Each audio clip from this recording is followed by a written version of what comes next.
नमस्कार, शुभ संध्या। आप सबको आज की आप सबका इस बोध कथा में स्वागत है।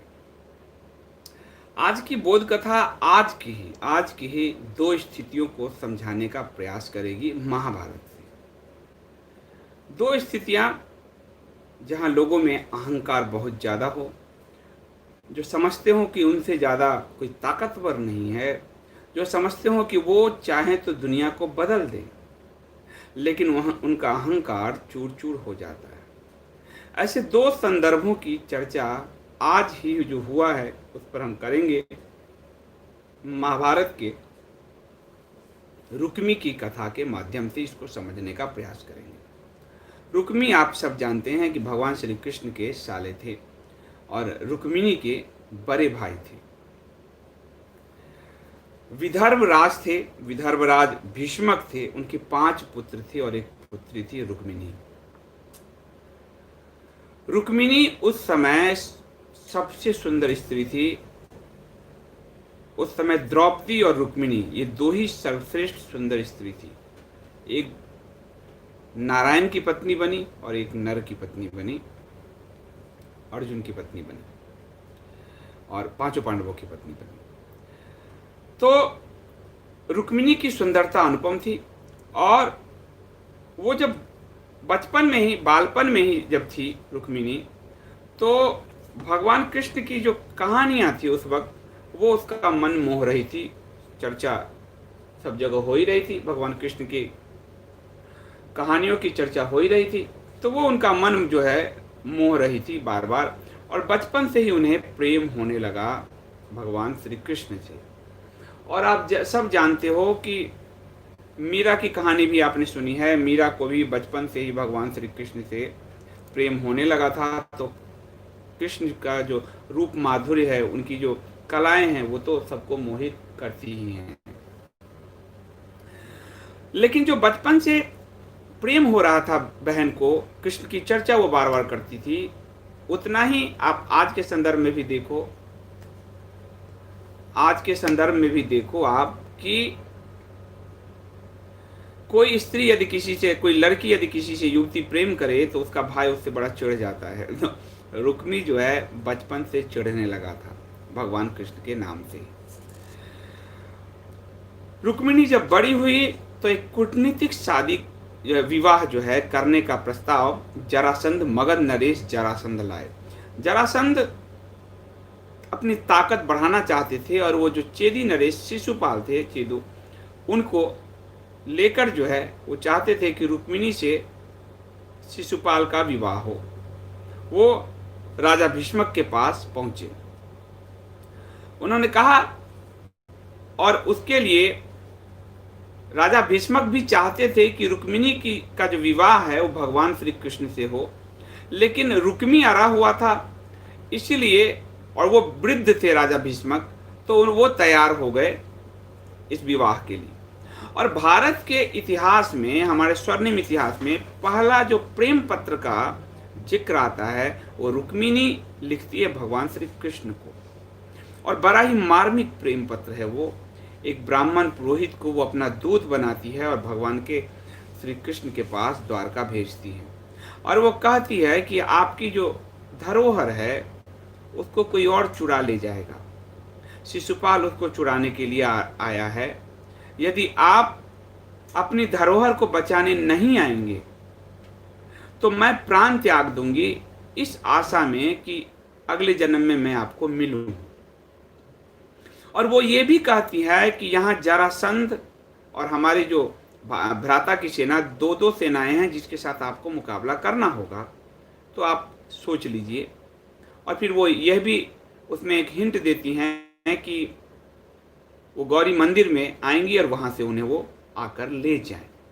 तो वो बड़ा ही मार्मिक पत्र है। वो उस महाभारत में जब आप पढ़ेंगे उस पत्र की चर्चा, आजकल बहुत सारे लोग जो आप देखते हैं कि प्रेम विवाह के विरोध में उतर आते हैं, वो जो भगवान को रुक्मिणी ने जो प्रेम पत्र लिखा है वो पढ़ें, और भगवान कह देते हैं, लेकिन भगवान के आचरण को लोग जीवन में उतारने से जो बचते हैं, उसकी एक बड़ी कहानी, जो कथा है, आज के संदर्भ में आती है जब ऑनर किलिंग कर दी जाती है अपनी ही बेटियों को, अपनी ही बेटियों को अधिकार नहीं दिया जाता।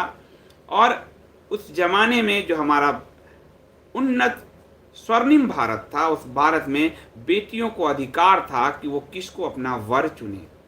और रुक्मी और उसके पिता अपनी बेटी के उस अधिकार का हरण करना चाहते थे। ये पहली बार हो रहा था कि उसके अधिकार का हरण करना चाहते थे। इसीलिए रुक्मिणी ने व्यथा में वो पत्र लिखा। वो प्रेम करती थी भगवान से, श्री कृष्ण से। तो द्वारकाधीश ने जब ये पत्र पढ़ा तो वो अपनी सेना लेकर चल पड़े। बलराम जी रास्ते में मिले। बलराम जी को उन्होंने कहा, बलराम जी ने कहा कहाँ जा रहे हो? तो उन्होंने बताया। तो उनको लगा कि अकेले जा रहा है, हमारी अपनी सेना लेकर जाना चाहिए, वहाँ युद्ध की संभावना होगी। वहाँ जरासंध की सेना है, शिशुपाल की सेना है, जो है विदर्भ की सेना है। जब भगवान पहुंचे तो विदर्भ की राजधानी थी कुंडिनपुर। कुंडिनपुर बहुत बहुत सजाया गया था, बहुत सुशोभित हो रहा था। क्यों? क्योंकि वहाँ की 5 भाइयों में अकेली बहन रुक्मिणी के का विवाह का आयोजन होना था चेदी नरेश शिशुपाल के साथ। जब देवी मंदिर में पहुंचती है रुक्मिणी और माता गौरी से के चरणों में सिर झुकाती है और वो कहती है कि हे माता, मुझे वरदान दो, श्री कृष्ण ही मेरा वरण करें, वरण करें। और फिर भगवान वहां पहुंचते हैं, भगवान श्री कृष्ण वहां पहुंचते हैं और वो खींची चली आती है। और भगवान यहाँ भी स्त्री को उस मर्यादा का अधिकार रखते हैं। रथ का जो लगाम है, जो चाबुक है, वो रुक्मिणी के हाथ में देते हैं। यानी स्त्री हरण नहीं, स्त्री अपने प्रेम में वरण कर रही है अपने वर का। स्त्री हरण नहीं, वरण। और यही भगवान बाद में सुभद्रा के साथ श्री अर्जुन को समझाते हैं कि जो ये लगाम है वो सुभद्रा के हाथ में हो, अर्जुन के हाथ में ना हो। तो कितनी खूबसूरती के साथ भारतीय संस्कृति की जो सुंदरता है, उस सुंदरता को आज हम सनातनियों ने ही रौंद दिया है।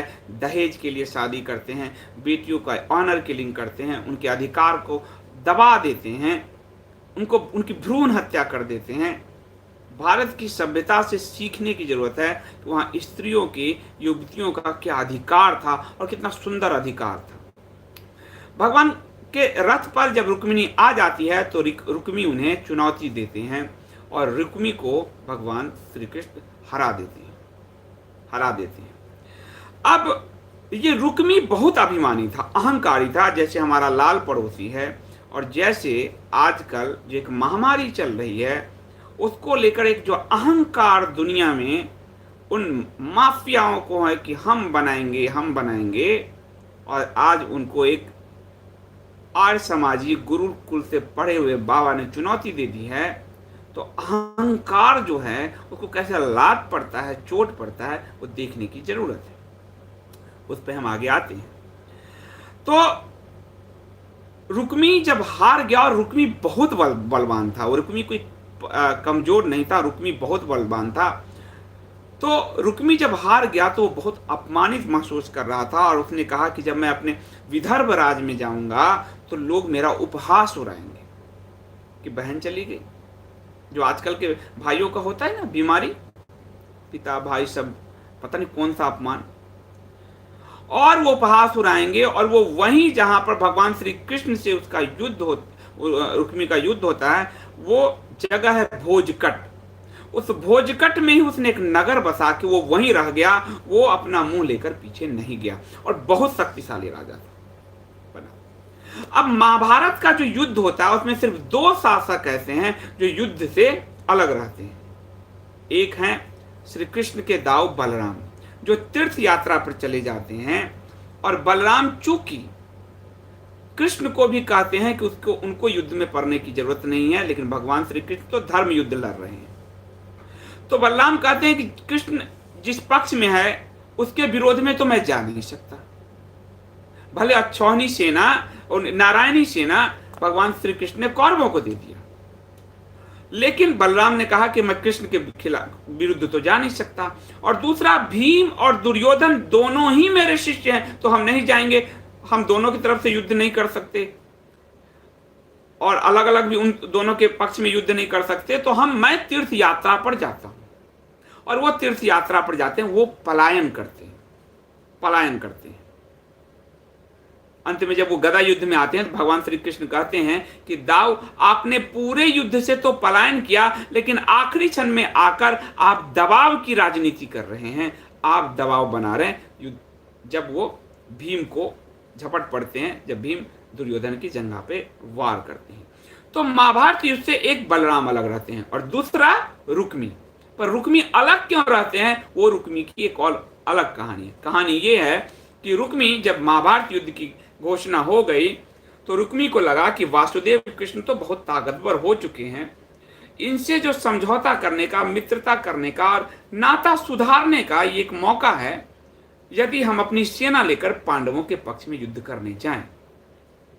और करीब 1 अक्षौणी सेना लेकर रुक्मी पांडवों के पक्ष में युद्ध करने के लिए जाते हैं। पांडवों के शिविर में पहुंचते हैं तो भगवान श्री कृष्ण के साथ अर्जुन बैठे हैं, लेकिन रुक्मी का अहंकार प्रबल है। तो रुक्मी कहते हैं, हे पांडु पुत्रों, आपकी सेना शत्रु सेना से बहुत कम है। उनकी सेना से बहुत कम थी पांडव की सेना, तो आपकी सेना शत्रु सेना से बहुत कम है, और मैं जिस ओर हूं, अब देखो, मैं जिस ओर हो जाऊंगा वो पक्ष प्रबल हो जाएगा और वो जीत जाएगा। तो मैं आपकी सहायता करने आया हूं, आप जहां भी कहें, शत्रु के जिस हिस्से को कहेंगे मैं ध्वस्त कर दूंगा, और मैं इतना शक्तिशाली हूं कि द्रोण हो, भीष्म हो, कृपाचार्य हो, इनको ध्वस्त कर सकता हूं। अहंकार प्रबल था।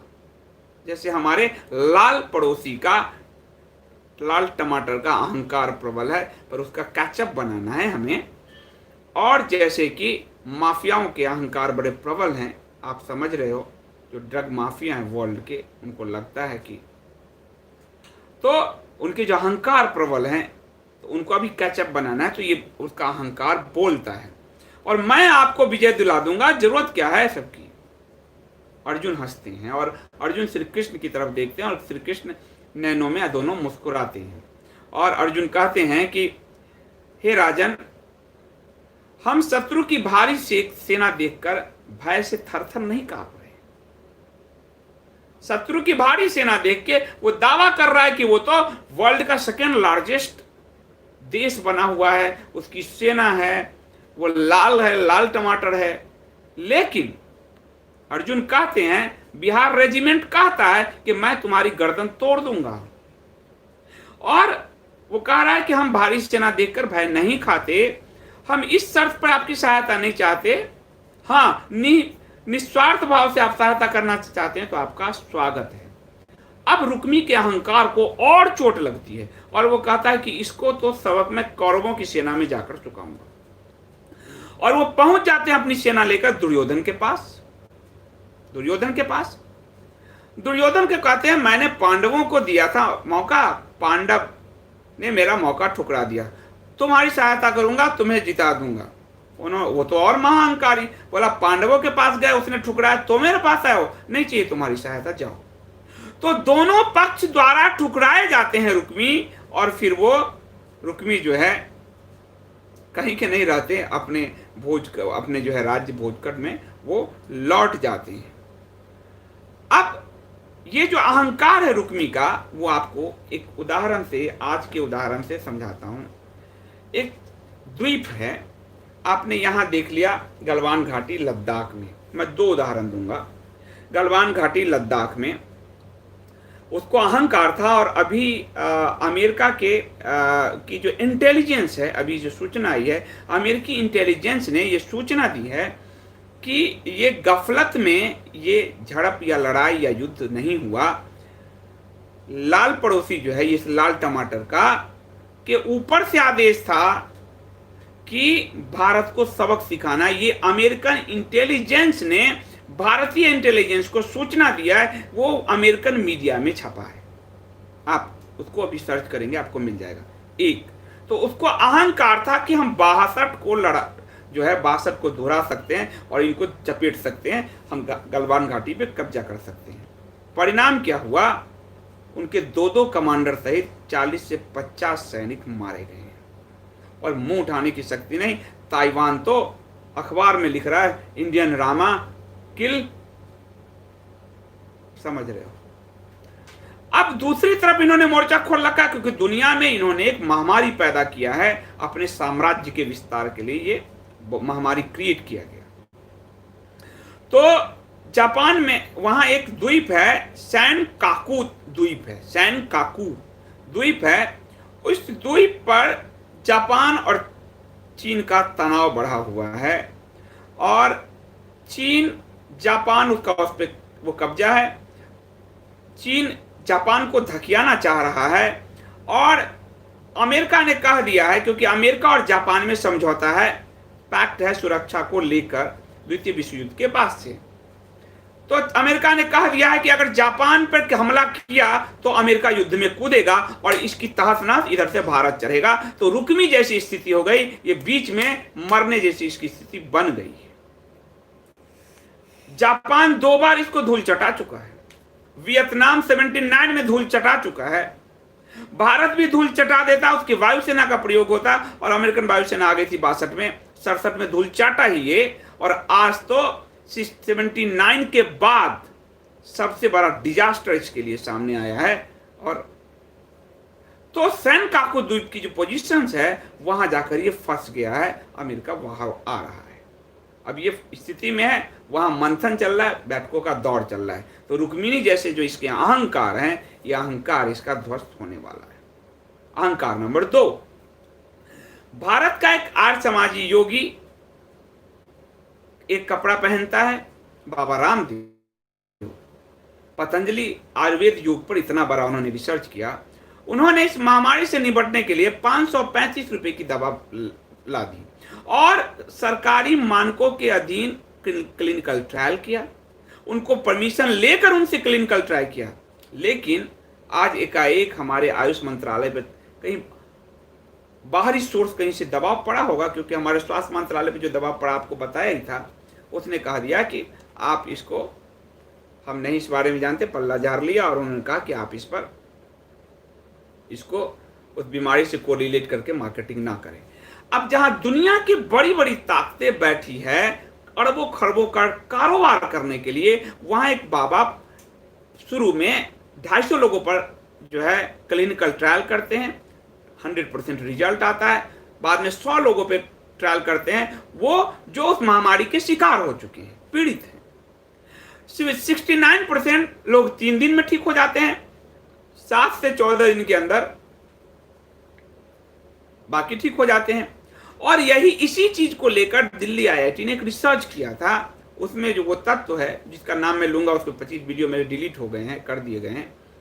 तो वहां भी वो रिजल्ट पॉजिटिव आता है दिल्ली आईआईटी में, वो भी रिसर्च गैप कर दिया जाता है। अब एक चुनौती यहाँ के बाबा से इस माफियाओं को, वर्ल्ड माफियाओं को मिल गया है। अहंकार, दुनिया को मार कर दुनिया पर शासन करने का अहंकार, वो अहंकार टूटा है रुक्मी की तरह कि मैं ही सर्वस्व हूं, मैं ही दाता हूं, मैं ही दुनिया चलाता हूं। ये जो अहंकार है, और उन अहंकारियों को चुनौती मिल गया 535 रुपए से। कभी कभी 1 रुपए का सिक्का, आपको ध्यान है अमिताभ की फिल्म में आपको ध्यान न होता होगा, 1 रुपए का सिक्का जो है, या रजनीकांत की एक फिल्म अभी आई थी कुछ दिन पहले, उसमें 1 रुपए के सिक्का की जो चुनौती, रजनीकांत तो स्टाइलिश हीरो हैं आप जानते हो, तो शिवाजी द बॉस आई थी फिल्म, 1 रुपए से उसे उस साम्राज्य को हिला देता है।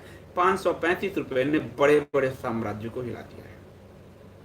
और साम्राज्य को जब हिला दिया है तो उनकी परेशानी बढ़ती जा रही है, और परेशानी बढ़ती जा रही है, इसलिए कहा दिया मान्यता नहीं देते। होते कौन हो तुम, होते कौन हो तुम?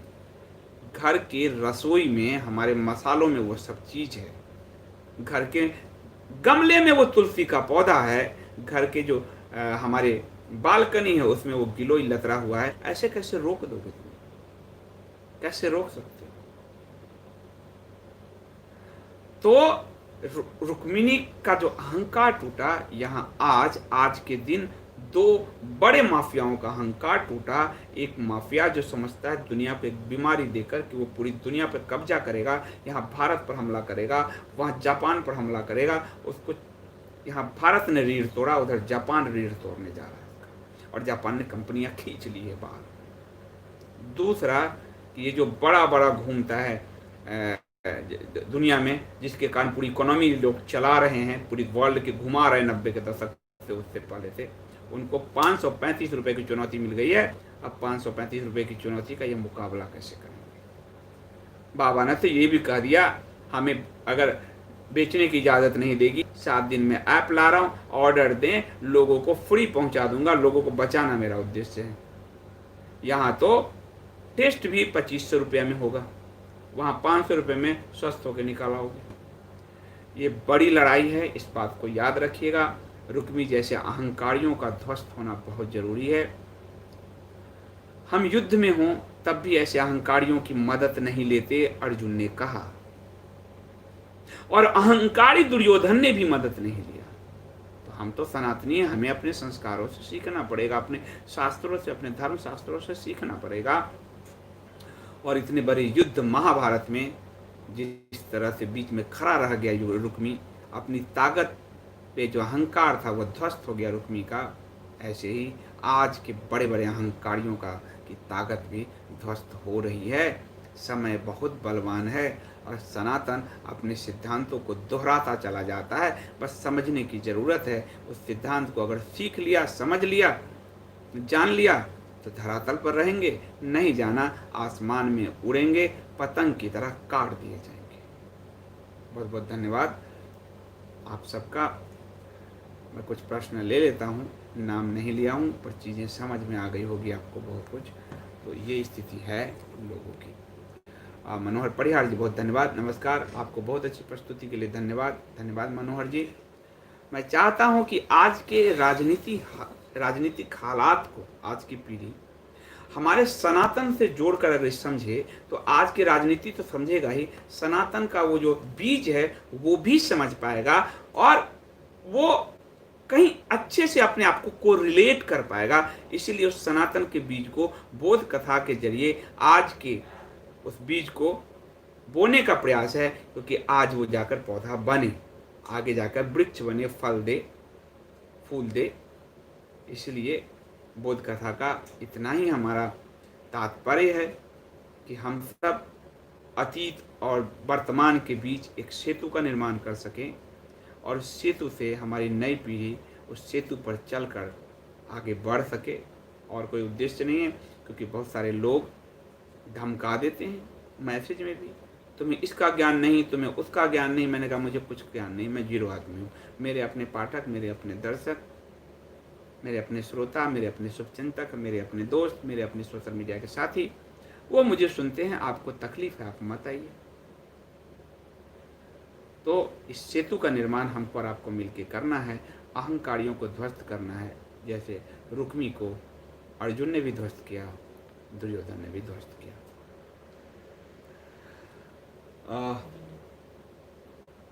मनोहर पारिक, मैं कुछ क्वेश्चन ले लेता हूँ। दिलीप सिंपी जी बहुत धन्यवाद आपका। सर इस में हम कैसे मदद कर सकते हैं? मैं समझ गया कि आप बाबा रामदेव वाले अभियान को कह रहे हैं, उनका ऐप लॉन्च होने दीजिए। मेरी श्रीमती जी ने एक बहुत अच्छा सुझाव मुझे दिया। 535 रुपये की दवा है, जो गरीब होंगे, जो लोग ऐसे होंगे, उन सब के लिए हम खरीद के उनके घर पहुंचाएंगे। हम पहुंचाएंगे, हम वो 2500 के सरकारी जांच और दुनिया के बड़े जो टीकाकरण होगा, हम उससे उसको जूझने नहीं देंगे। हम पहुंचाएंगे। हम यानी मैं नहीं, केवल हम यानी हम सब। इसलिए इंतजार करते हैं 7 दिन का। इति प्रसाद जी, पर हमारे ब्यूरोक्रेट्स इतने हीन भावना से ग्रसित हैं कि उन्हें अपने ज्ञान पर रत्ती भर भरोसा नहीं है। सिर्फ ब्यूरोक्रेट्स तो हैं ही, हमारी पूरी जनता, पूरा सबको कॉन्फिडेंस टूट गया है। कॉन्फिडेंस है नहीं कि हम कुछ कर सकते हैं। एक विवेकानंद को यहाँ के लोगों ने, यहाँ के पड़ोसियों ने मारा, पड़ोसियों ने केस ला दिए, विवेकानंद जी को शिकागो जाकर विवेकानंद होने का सर्टिफिकेशन प्राप्त करना पड़ता है। ये कितना दुर्भाग्य है इस देश का। पूरी इस पूरे देश का जो उसका जो उसकी ऊष्मा है उसको सोख लिया गया है। इंडियन एम्बेसी में बैठे ब्यूरोक्रेट कुछ नहीं करते, एक ढंग का ऑफिशियल ईमेल भी नहीं लिखना आता। बात बिल्कुल सही करें। रुद्र प्रताप सिंह जी करें मेरी बेटी पंकज को आशीर्वाद दीजिए। बहुत बहुत बिटिया को ढेर सारा प्रेम स्नेह और ढेर सारा आशीर्वाद बिटिया के लिए, पंकज के लिए जो है। ओम प्रकाश सिंह जी बहुत धन्यवाद। किसी के चाहने से कुछ नहीं होगा, पूरा भारतवर्ष ने स्वीकार कर लिया है बाबा रामदेव वाले को। आप समझ रहे हैं, कुछ चीजें मैं नहीं बोल पाता। अनिल सैनी कह रहे हैं संदीप जी कभी आपकी धर्मपत्नी जी से भी मिलाइए। यूट्यूब पे ही काफ़ी लोगों ने आपत्ति की थी, आप अपनी फैमिली से मत मिलवाइए, डर वड़ ये वो पता नहीं क्या क्या।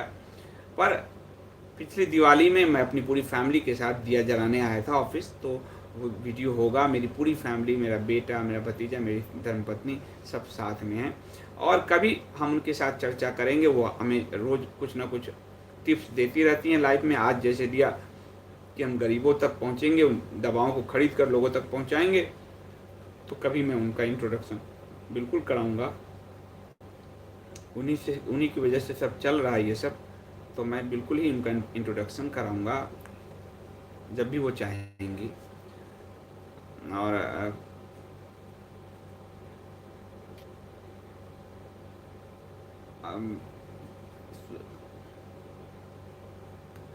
कुंदन शाह जी आप जो कह रहे हैं वो बिल्कुल सही कह रही हैं, उसका बहुत बहुत धन्यवाद। प्रकाश जी कह रहे हैं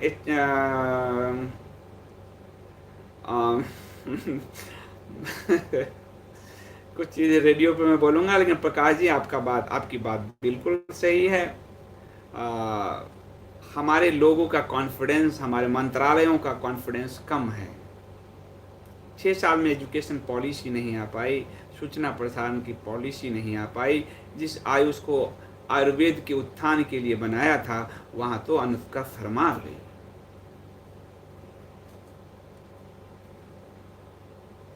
सोहन पाटिल ने जो ट्वीट किया है उसका समर्थन कीजिए। उन्होंने बहुत अच्छा प्रधानमंत्री जी को ट्वीट किया है, और जो वो ट्वीट किया है वो पढ़िए, बहुत अच्छी बात है। वो शब्द मैं नहीं बोलूँगा।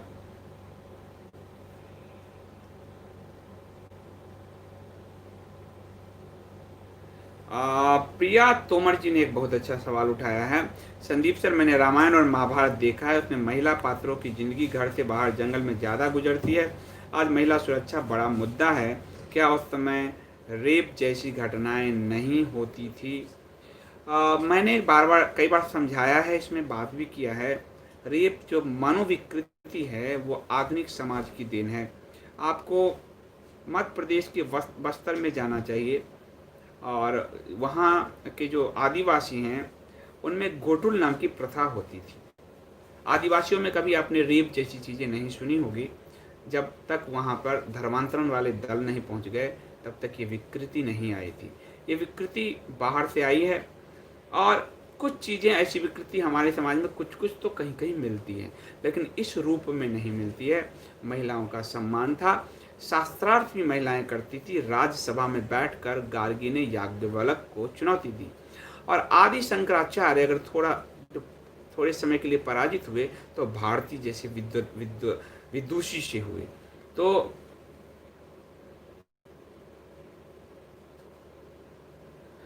रुद्र प्रताप सिंह जी कह रहे हैं मेरे पास इतने पैसे नहीं कि मैं दे सकूं, इसलिए मैं लाइव टेलीकास्ट नहीं देखता, बाद में देखता हूं ताकि मैं ऐड देख सकूं, और ऐड को कभी स्किप नहीं करता। पैसे की कोई बात नहीं है, इसमें साफ कहा गया है कि जो सक्षम साथी हैं वो हमेशा यही शब्द यूज किया जाता है, जो समर्थ और सक्षम साथी हैं वो 100 रुपीज़ पर मंथ का सब्सक्रिप्शन पे करे। इसको आप अन्यथा अर्थ से घुमा रहे हैं रुद्र जी, आपको किसी ने मना नहीं किया है। 1000 लोग पे करते हैं, लेकिन 20, 25, 50,000 लोग दिखते हैं, तो सब ऐसे थोड़े सोचते हैं। यही भाव से निकलना है, ये जो कुंठा भाव है इससे बाहर निकलना है। अपनी पूरी पीढ़ी को हमको बाहर निकालना है। आप बाद में देखिए, दोबारा देख लीजिए, आपको अगर ऐड स्किप नहीं करना, उसके जरिए रेवेन्यू क्रिएट करना है, पर आपको यहाँ एकदम, ये आपका प्लेटफॉर्म है, इंडिया स्पीक्स डेली, यानी राष्ट्र की आवाज़। ये सब सारी जनता की आवाज है। मैं उनकी आवाज एक प्रतिनिधित्व के तौर पे बोल रहा हूँ। सबके मैसेज फोन से जो चीजें निकलती है, ना चाहते हुए भी मैं उन मुद्दों पर आज डिस्कस कर रहा हूँ जिसके लिए मुझे बैन और सब बहुत कुछ हुआ। तो ये एकदम ना सोचें इस तरह से। सिस्टम चलाने के लिए धन जरूरी है, और धन यदि कंटेंट, आप एक साबुन खरीदने जाते हैं तो आप बड़े खुशी खुशी लोग पैसे दे देते हैं, पर एक भूख को पूरा करने के लिए, ब्रेड खरीदने के लिए पैसे दे देते हैं। ये जो मानसिक भूख है ज्ञान का, जानकारियों का, उसको क्यों निःशुल्क समझा जाता है? क्या उस समय गुरु को गुरु दक्षिणा नहीं देना पड़ता था? ये जो मानसिक रुकावट आ गई है, उसी को तोड़ना है। उसको तोड़ना बहुत जरूरी है, वरना तक्षशिला नहीं बन पाते, नालंदा नहीं बन पाते। इसलिए कंटेंट की ताकत जो जिस पश्चिम ने समझा, उस पश्चिम ने बड़े बड़े फंड करके बड़े बड़े ऑर्गेनाइजेशन बनाए, ये फाउंडेशन वो फाउंडेशन, और वो कृत्रिम रिसर्च कराते गए और पेटेंट लेते गए, और हमारे यहाँ साहित्य से लेकर सब कुछ थोपते गए, क्योंकि वो उस ताकत को पहचानते थे। और जिस रिसर्च में जिन लोगों को लगाया, वहां लाखों लाखों डॉलर्स उनको दिए गए। राष्ट्रवादियों ने ये ताकत पहचानी ही नहीं। वो कंटेंट समझते हैं फ्री। एक किताब, हम कभी भी किताब फ्री दे दीजिए, ये फ्री दे दीजिए। एक अखबार अगर कोई लेता है, पूरा 50 आदमी मिलकर पढ़ के उसकी चिट्ठी चिट्ठी करके खत्म कर देता है। मुझे याद है, मैं दैनिक जागरण में था, तो एयरपोर्ट पे ये बात आई कि एयरपोर्ट पे अंग्रेजी अखबार तो बड़े सलीके से रखे होते हैं, हिंदी अखबार की इतनी दुर्दशा क्यों होती है? मैं तब एविएशन कवर करता था। हिंदी अखबार एक पन्ना ये पढ़ता है, दूसरा पन्ना वो पढ़ता है, तीसरा पन्ना वो वहां फेंक देता है, चौथा पन्ना उधर ले जाता है। ये जो मानसिकता है, इस मानसिकता से उबरने की जरूरत है। छात्र जिनके पास नहीं है, बेरोजगार, वो बिल्कुल ना बढ़े, अभी भी कह रहा हूं। पर जो संपन्न है, साधन संपन्न है, वो भी कंटेंट यदि चाहे कि निःशुल्क हो, तो कंटेंट क्रिएटर्स कहां से आपके लिए काम कर पाएंगे? इसलिए सोच को पॉजिटिव रखिए ना। पॉजिटिव सोच को नकारात्मक भाव से लेंगे, जीवन में हमारा कुछ नहीं बिगड़ता, अपने अंदर नकारात्मक भाव आ जाता है। आप देखिए, जो लोग जैसे पीएम मोदी हैं, उनसे नफरत करने वाले लोगों के देखिए चेहरे झुलस गए हैं, आंखों के नीचे गड्ढे हैं, गाल धस गई है, कमर झुक गया है, एकदम आवारा टाइप लगते हैं, लुटे पीटे से लगते हैं, क्योंकि वो घृणा वो मोदी पर नहीं फेंक रहे, वो घृणा उनके अंदर पल रहा है। तो ये इसी तरह ये कुंठा भी हमारे अंदर पलती रहती है। 4 पुरुषार्थों में धन महत्वपूर्ण है, और बिना धन के कोई काम नहीं होता, याद रख लीजिए। दवा के लिए भी धन चाहिए, वरना आदमी तड़प तड़प कर मर जाता है। तो या तो मैं दुकान चलवाऊं 4 आदमी को रख के, और यहां 10 लोगों को रख के हम अगर कंटेंट पे काम कर रहे हैं, वहां लोगों को यह आपत्ति आ जाती है कि हम नहीं दे सकते। देखिए, पर उसका इतना वितंडा क्यों, ढिंढोरा क्यों? नहीं दे सकते, अरे नहीं दे सकते। पहले ही कहा गया कि 1000 लोग देंगे तो 10,000 और 1 लाख लोग देखेंगे। क्या किसी वेबसाइट, आप गार्जियन पे जाइए, आप पॉलिसी पे, अमेरिका के बड़े बड़े पे देखिए, वहां 5 या 7 दिन बाद जब आप पढ़ेंगे, हमारे यहाँ भी कुछ लोगों ने प्रयोग किया, तो वो वेबसाइट 1 सप्ताह में 7 से ज्यादा आप न्यूज नहीं पढ़ सकते, ब्लॉक कर देते हैं, क्योंकि इतना रिसोर्स कहां से लाएंगे? वो इसलिए कहते हैं आप पहले सब्सक्रिप्शन लीजिए। हमने तो एकदम ही किया हुआ है, कहीं इसको कहीं बैरियर नहीं देना है। ये एक स्वयंसेवी प्रयास है जो सब मिलकर करेंगे तो एक इंडिपेंडेंट मीडिया की तरह काम कर पाएंगे। इसलिए ये भाव सब मन से मत निकालिए। घड़े में सोना रखेंगे तो सोना निकलेगा, पानी रखेंगे तो पानी निकलेगा, और रेत रखोगे तो रेत निकलेगा। किसी और को कुछ नहीं जाएगा, अपने घरे में जो आप रखोगे वही निकालोगे। ये सब इन सब से मुक्त होइए। मैं चाहता हूं कि हमारे जितने दर्शक पाठक हैं उनके अंदर कॉन्फिडेंस हो, कोई कुंठा भाव नहीं हो। इसीलिए मैं बार बार ये प्रयास करता हूं। मैं काम से लेकर आयुर्वेद तक हर चीज के अंदर को जो कुंठा भाव है उसको निकालने की प्रयास में लगा हुआ, तब भी आ जाता है मन में। निकलिए इससे। ये इससे भारत को 1000 साल से जो धकेला गया, वो इस कुंठा से धकेला गया। तुम दरिद्र थे, तुम्हारे पास पैसा नहीं है, तुम निरक्षर हो, आयुर्वेद बेकार है, योग बेकार है, वहां से जो मेडिसिन थोपा गया वो बड़े हैं, अंग्रेजी पढ़ने वाले बड़े हैं, जिनके पास पैसा बाहरी फंड आ रहा है वो बड़े हैं। ये कुंठा भाव से निकलिए, बहुत जरूरी है ये। अनिल कुमार जी कहते हैं रेडियो चैनल कैसे सुनते हैं? indiaspeaksdaily.com मेन वेब है, उसमें जाइए, उसमें रेडियो लिखा हुआ है, ISD रेडियो, उसको आप ओपन करेंगे, सारा आपको रेडियो मिल जाएगा अब तक जितना लोड है। क्रोम में मैं इसलिए कहता हूं कि क्रोम में इंडिया स्पीक्स डेली आप खोल लीजिए, करीब 4000 लोगों को, 4 से 5000 लोगों को रोज नोटिफिकेशन जाता है। जब भी खबर या रेडियो अपलोड किया जाता है नोटिफिकेशन मिल जाता है। जब आप क्रोम में खोलेंगे उसको, आपको पूछेगा क्या आप होम स्क्रीन को करना चाहते हैं, क्या आपको नोटिफिकेशन मिलना चाहिए, ये शेष कहते जाइए। जिनको ऐसा नहीं मिलता, 1-2 बार वो खोले होंगे लेकिन नहीं अप्लाई किया होगा, तो क्रोम से जाकर होम स्क्रीन कर लीजिए, उसको नोटिफिकेशन मिलता रहेगा, आप देखते रहेंगे।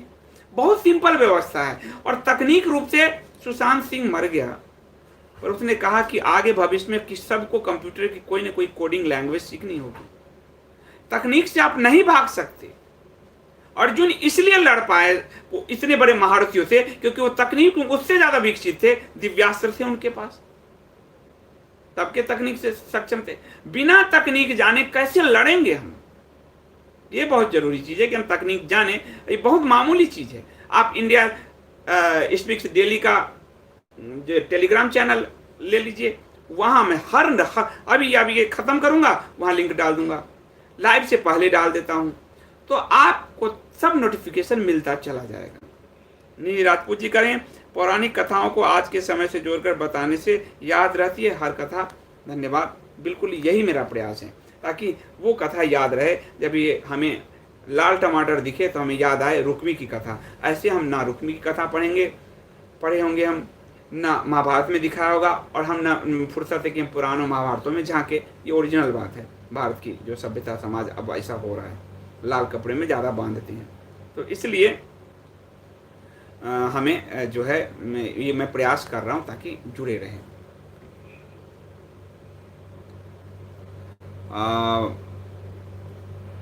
तो मुझे लगता है कि बहुत सारे प्रश्न हो गए हैं। और कोई प्रश्न 1-2 देख लेता हूँ, फिर इसको मैं समाप्त करूँ। गिरीश जी देशमुख जी कह रहे हैं कि हम आयुष मंत्रालय पर कैसे दबाव बनाएं। ट्विटर के जरिए बनाइए और प्राइम मिनिस्टर को टैग कीजिए, वो आयुर्वेद को सपोर्ट करते हैं। जब वो खुद अपने हर बैठक में, खुद रेल मंत्री पीयूष गोयल ने कहा कि बैठक में अब 3 टाइम काढ़ा पिया जाता है। जब आयुष मंत्रालय ने अपने जो गाइडलाइंस जाने उसमें कहा नाक में नारियल तेल डालिए, नाक में घी डालिए, ये सब कहा ना, उसमें बाबा अणु तेल डालने के लिए कह रहे हैं, क्या बुरा कह रहे हैं, वो चीज़ उनको याद दिलाइए, ट्विटर पर टैग कीजिए। एजे कह रहे हैं Sandeep ji don't take my question, I want ask again. AJ ji अब मैं इसका कोई जवाब नहीं दे सकता, आप पूछे ना पूछे आपकी मर्जी, आप स्वतंत्र हैं। मैं इतने सारे लोगों का सवाल ले रहा हूँ, इसमें हर आदमी अगर केकई की तरह अगर आप मुंह फुलाकर बैठ जाएंगे तो इसका कोई समाधान मेरे पास नहीं है। मैं बड़ा साफ बोलता हूँ, मैं सबके लिए साफ बोलता हूँ, तलवार की तरह बोलता हूँ। हर आदमी को ये शिकायत मैं से ही तो निकालना है सबको। रुक्मी के अंदर यही तो मैं था, मेरी सेना नहीं ले रहे हो आप, करो मेरा सवाल नहीं ले रहे हो, यही तो रुक्मी है। रुक्मी है क्या? रुक्मी यही है। इस सारे साथियों का ले रहा हूं ना, जिसका नजर पड़ रहा उसका ले रहा हूं। हर चीज में ये मैं जो है ना, यही सबसे बड़ा राष्ट्रवादियों में आप वहां देखेंगे वो लोग मिलके क्यों काम करते हैं। हमारे यहाँ केकड़ा प्रवृत्ति है, और केकड़ा प्रवृत्ति का क्या मतलब है? एक बार जहाज से बड़े बड़े कंटेनर डाले गए थे, कंटेनर, एक कंटेनर में केकड़ा था, तो जहाज का वो कंटेनर खुला हुआ था। सुशील सिंह जी कहते हैं नोटिफिकेशन इंडिया स्पीक डेली का हर समय मिलता है, बहुत बहुत धन्यवाद। लोगों ने देखा केकड़ा बाहर क्यों नहीं निकल रहा, तो देखा उन्होंने एक केकड़ा ऊपर चढ़ता है तो 2 उसके टांग खींच देते हैं, 2 ऊपर चढ़ता है 4 उसके टांग खींच देते हैं। इसी से बना केकड़ा प्रवृत्ति। ये बहुत घातक है, ये मैं बहुत घातक है, मैं बहुत घातक है। मेरे प्रश्न, मेरे ये जिस दिन जिसका नजर पड़ जाता है सबके आप देखो 15 से 20-22 मिनट में मैं खत्म कर देता हूं मुद्दे, उसके बाद 40-42 मिनट क्या जाता है, 20 मिनट में प्रश्न ही तो लेता हूं। अब जिस पर नजर पड़ जाए, इतने सारे लोग जिस पे नजर पड़ जाए, इसका कोई, मैं पर्सनल किसी को ऐसा तो नहीं कि इनका लूँ इनका ना लूँ। नरेंद्र मलिक जी, आपने सब्सक्रिप्शन पे किए हैं, आपका बहुत बहुत धन्यवाद।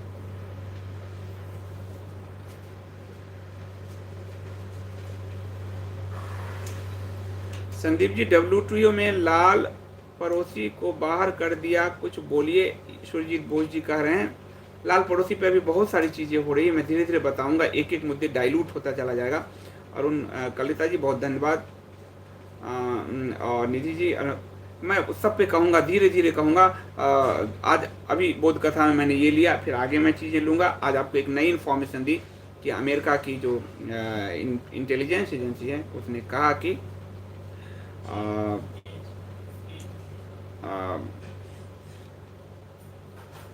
ये जे कह रहे हैं Sandeep ji, I apologize but please make a video as BRICS SEO WTO agreement, उस पर मैं बनाऊंगा। मेरी भी मजबूरी समझिए कि बहुत सावधानी के साथ मुझे बोलना पड़ रहा है, उस पर भी मैं दूंगा। पर आपको एक आज जो वो तो आपको सूचना मिल गई है, एक जो बड़ी सूचना मैं दे रहा हूँ कि अमेरिकन इंटेलिजेंस ने कहा कि जो हमला किया गया ऊपर का आदेश था उनके, इस पे भी मैं करूंगा। धीरे धीरे धीरे चीजें कर रहा हूँ। सारे मुद्दे एक में लूंगा तो डाइल्यूट हो जाएगा। WTO पे भी मैं करूंगा, उसके पूरे बैकग्राउंड्स में आपको समझाऊंगा। सिर्फ यही बात मैं आपको बता दूंगा तो आपको मजा भी नहीं आएगा, तो आप सब जगह पढ़े हुए हो, उस बैकग्राउंड की कहानी क्या है वो सब मैं आपको बताऊंगा, तभी तो आपको मजा आएगा इसमें। भगवा पैंथर कह रहे हैं कि सब लोग ट्विटर में आए, ट्विटर पे मात्र 1000 लोग एक इशू को उठाएं तो ट्रेंड हो जाता है, प्रेशर बनाना आसान होता है। ये बिल्कुल सही, मैं बार बार कह रहा हूँ, भगवा पैंथर सही कर रहे हैं कि आप लोग ट्विटर से प्रेशर बनाओ, जिस मंत्रालय पे बनाना है, और खुल के बनाओ। ये मेरी भी सरकार है, आपकी भी सरकार है। सरकार से मांग नहीं उठाओगे तो किससे उठाओगे? बच्चा माँ से ही तो भोजन मांगता है। उठाओ मुद्दे, बहुत जरूरी है। अविनाश आचार्य जी बहुत धन्यवाद। कथा डॉट के द्वारा हिंदुओं को बनाने की कोशिश, इन पाखंड कथावाचकों से उनके भोले वाले अनुयायी से कैसे बचा सकते हैं? बड़ी मुश्किल है बचाना, प्रयास करना होगा। और ये जो कथावाचक हैं ये सब पेट्रो डॉलर्स का कमाल है। ये वहाँ के राजवंश में जाते हैं, वहाँ जाते हैं, ये सब ये अंदर से सब खोखले हैं, ये कोई आध्यात्मिक नहीं है। वक्तृत्व शैली अगर बहुत अच्छी हो जाए तो भी वो आध्यात्मिक हो जाएगा। ये तो बड़ी, आप समझ रहे हो? तो ये कहानी है इन सब की, इनको बचाना, इनके लोगों को खुद बचना होगा, और हम लोगों जैसे आपको, हमारे जैसे लोगों को ये उठाना होगा।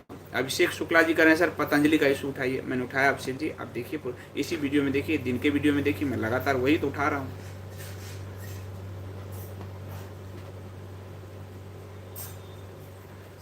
शक्ति जी कह, संदीप जी डंपिंग टैक्स के बारे में बताइए, उस पर भी कभी।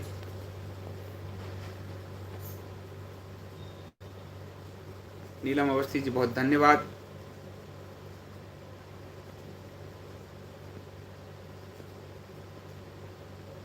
दादाजी कह रहे हैं, दादाजी का देखिए, दादाजी बहुत पुराने समय से सुन रहे, लेकिन दादाजी ने कभी शिकायत नहीं की। और शायद पहली बार या दूसरी बार उनका क्वेश्चन ले रहा हूँ, उन्होंने कभी शिकायत नहीं की। बुजुर्ग हैं, वो कह रहे हैं, दादाजी नाम से ही हैं अकाउंट पे, कि पौराणिक विषय को आज के परिप्रेक्ष्य में उपयोग किया आपने, ये लाभ देगा। तो सदानंद आर्य जी जो सवाल पूछ रहे हैं कि आयुष विभाग के बारे में मोदी जी को नहीं पता है, अब मैं क्या कहूँ मैं क्या कहूँ।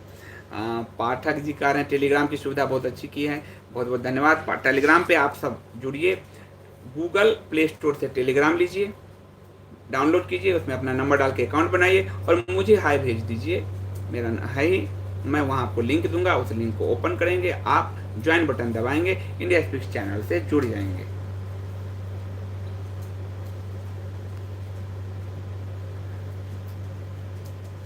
बहुत बहुत धन्यवाद। तो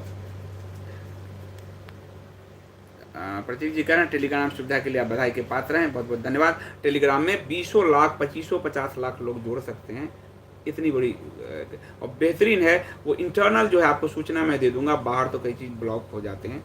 तो ये जो है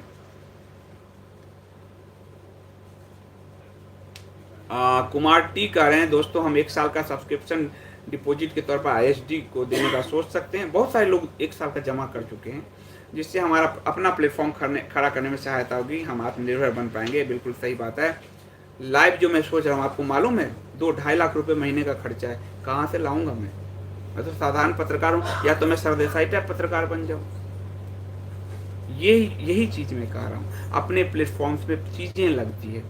मैं तो लोगों से कह रहा हूँ कि आप सिर्फ सब्सक्रिप्शन पे कीजिए, मैं आपको समय दे रहा हूँ, श्रम दे रहा हूँ, शोध दे रहा हूँ, संसाधन भी लगा रहा हूँ। तो 4:1 का अनुपात है, जिसको ये लगता है।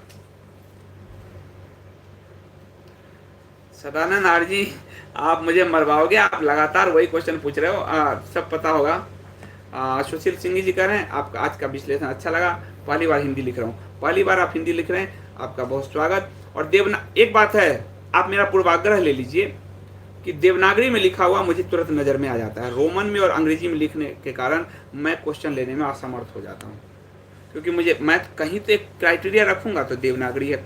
जो सुपर चैट करते हैं वो तो आ ही जाते हैं, जो मेंबर हैं वो ज्वाइन के वो अलग अलग कलर में दिखते हैं, और बाकी मैं देवनागरी को चुनता हूँ। मनोहर जी धन्यवाद। अभिषेक शुक्ला जी कह रहे हैं I am ready to pay subscription, please make your own website. Abhishek Shukla ji, आपका मैं दिल से धन्यवाद करता हूँ। indiaspeaksdaily.com वेबसाइट ही तो है, वहाँ देखिए, वहाँ 3 लाख महीने का 20-20 हजार पेज व्यूज होते हैं किसी किसी महीने, आप जाकर देखिए तो सही। आज से बना रखा है, 4 साल से है वो, उसी का तो प्लेटफॉर्म है ये यूट्यूब। चाइना को बिहार, चेतन राव जी धन्यवाद, बिहार रेजिमेंट ने जो किया है उसके लिए आप उनको बधाई दे रहे हैं, बहुत धन्यवाद। तो मैं अब इसको समाप्त करता हूँ। देखिए, आप 20-22 पे खत्म किया था, 46 मिनट, इतने समय मैंने प्रश्न उत्तर लिया। इसके बावजूद भी अगर आप लोग शिकायत करेंगे तो या तो मैं मनमोहन सिंह हो जाऊँ, रोबोट हो जाऊँ। अब कुछ तो कहते हैं ना, अरे बच्चे का कितने जान लोगे, तो वही वाली कहानी है। साइंटिफिक ब्रेन्स कह रहे हैं, साइंटिफिक ब्रेन्स दिन में आपको शायद मेरी श्रीमती जी ने बताया कि आप कि इस महीने के बाद मेरी नौकरी ख़त्म हो जाएगी क्योंकि कंपनी के पास पैसा नहीं है। इसके बाद मैं भी अगले महीने भी अपना सब्सक्रिप्शन दूंगा, क्योंकि आपने मुझे ज्ञान नहीं, आप देखिए, जॉब चला जाए, सब्सक्रिप्शन मत बढ़िए। हम इस संकट काल से गुजर रहे हैं, थोड़े दिन बाद अपने प्लेटफॉर्म्स लॉन्च करेंगे। अभी आपको पता है, मैंने अपनी कंपनी में अभी जितने लोग देख रहे हैं, मैंने सबकी सैलरीज बढ़ा दी है, लोग घटा के निकाल रहे हैं, मैं उल्टा कर रहा हूँ, क्योंकि संकट में हम सब हैं। मैं अपना संकट मानूं और अपने साथियों का संकट में भूल जाऊं, ये कितना ओछा प्रवृत्ति होगा, मनुष्यता के लायक नहीं है जो सब कर रहे हैं। तो साइंस टेक्नो ब्रेन्स, आप बहुत पुराने साथी हैं हमारे, अभी से नहीं शुरू से हैं, बिल्कुल सब्सक्रिप्शन मत पे कीजिए।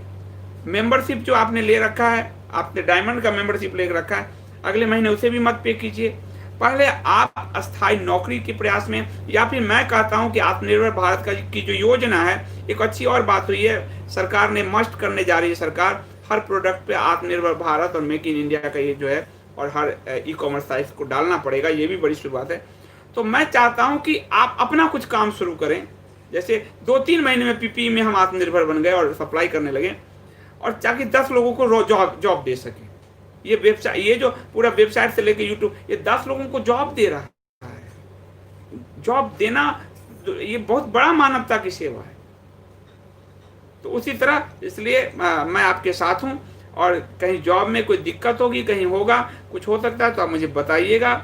मेरा नंबर आपके पास है, क्योंकि आप कई बार बातचीत हुई है मैसेजिंग में, तो आप मुझे बताइएगा, मेरे से जो भी बन पाएगा मैं करूंगा। आप पुराने साथी हैं, आप सब्सक्रिप्शन मत भरिएगा अगले महीने से, ये मेरी विनती है, आपसे अनुरोध कर रहा हूँ।